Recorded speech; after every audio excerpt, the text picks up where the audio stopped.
Oh yeah, we rolling, baby. We rolling. I said part 3 around this.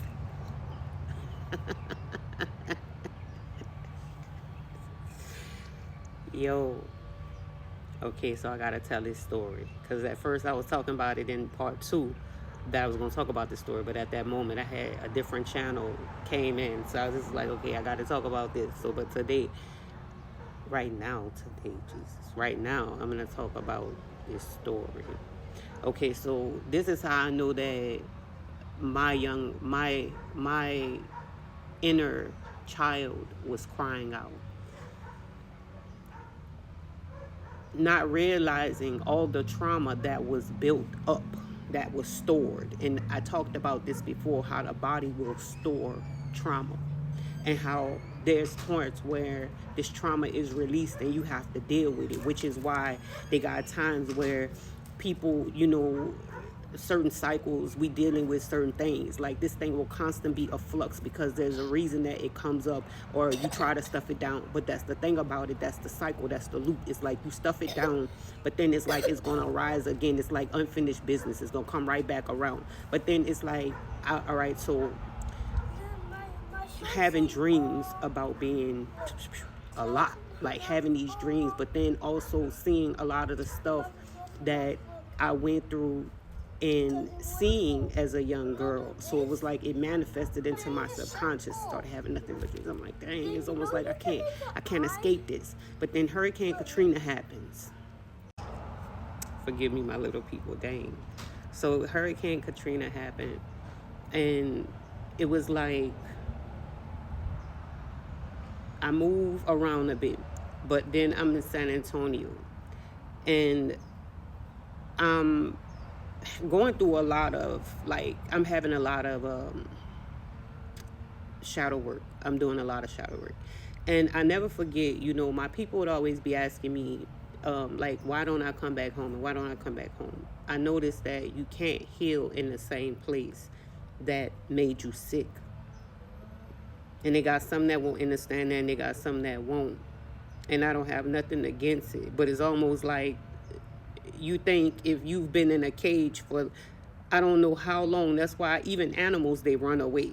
You have this thing caged so long, it be like the moment you give me a free, baby, that little free pass, baby, or a little just an inch, a little bit too much, I'm getting the fuck out of here.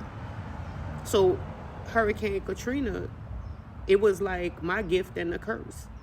And it was like, the Most High constantly revealing, because even going through Hurricane Katrina, baby, that was one thing. And I got so much to talk about, baby, how spiritual that was. Oh, baby, I'm here for it, baby. And I would like if y'all was to engage more, if y'all was to comment more. It's like I have y'all on here, y'all be listening, but let me know what y'all, because, baby, I got some little wisdom up here, baby, and I done seen a lot in these days, in these little years of mine, baby. Let me tell you something again. But then it's like the perception needed to be knocked down. And I used to, when they would ask me to come back home, I would be like, girl, nope, I ain't coming back. God himself would have to come down and tell me to come back home. Oh, baby. Was in San Antonio living, baby, nice. Oh, girl, I was just like, oh, I could retire here. This is nice. Baby, San Antonio, I loved it out there.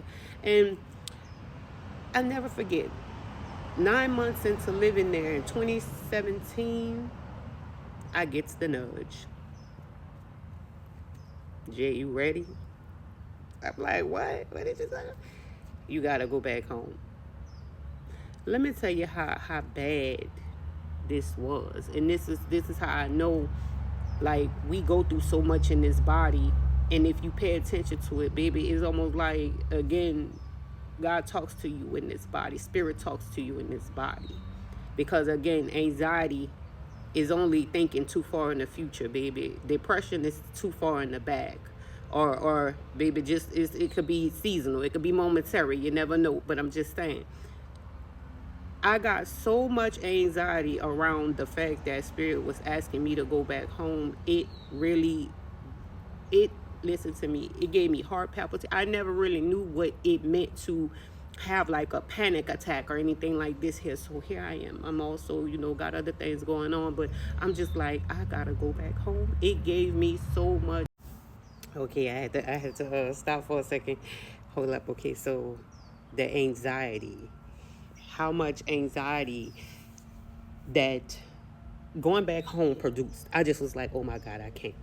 It was so bad in my body. I thought that I was gonna die. I literally had to like talk to my oldest girl and my oldest son at the time. I was like, look, y'all take the children upstairs. I'm gonna call the police, not the police. I'm gonna call the ambulance. I'm gonna have them, come and check me out because that type of anxiety. This place traumatized me. I don't care what nobody say. Yeah, our city is beautiful. There's a lot that go on there, baby. But I endured a lot. And again, it did make me bitter. It just made me want to get away a lot more. It did. And again, I would love to be there. I I ended up, I'm going to stay on course. But I ended up having the ambulance come out and check me. And they hooked me up or whatever to the little things or whatever, and I'm crying, I'm bawling, this, that, and the other. And the two EMTs, they over kind of like, looking at the EKG thing that they had set up in my living room, and they start talking to each other. They looking at it and they kind of chuckling, and and I'm like, oh my God, like what the fuck are these men they up here laughing at? Like, what is funny? And so he comes over, he was like, I want you to see this. He was like, we have never really seen this like this. He said people, have certain heart situations, certain things going on with their hearts, but it is never perfectly like it's so perfect. Like we're looking, he said, so there's nothing wrong with you. It's what are you thinking? And it was like in that moment, it was like, bam, right? Okay, so fast forward, I go to New Orleans, and what I was talking about as far as the perception, as far as the mind, certain things had to be like broken down. Like again, like I call it my greenhouse. Like a greenhouse, like you planting all this stuff. It's like many, I have many of them, and it's like certain ones I noticed that spirit will have me like give me a hammer, and I'm able to break it, and it's like a release, and I'm free, and baby, on to go to another door. But when I tell you, it was like I avoided going uptown. I was home, and I know I had to go there. There was so much that I had to learn there. There was so many secrets that was baby, it was so much that I went back home for in 2018, baby. Let me tell you something. Ooh, it was deep. Because at first I was like, I don't want to. So it was like, I was thinking so negative about it. But ends up going uptown because my sister's uptown. I got to go talk to my sister. It's been a long time. But this particular time, I'm traveling around with my friend. And didn't know that he had to go uptown. So he like, oh, we going, I'm like, oh my God. And then it was like the anxiety started again. Because I'm like, oh my God, I have to see these projects. Lord, I don't want to see the projects. I just don't want to see it. And do you know what? See, when I went uptown, baby, the whole thing had been reconstructed. I could feel what happened in my brain. I could feel the shift. It was almost like, see, Spirit was like, I just needed you to see this. So I know that what we see with these two eyes, baby, it's a computing.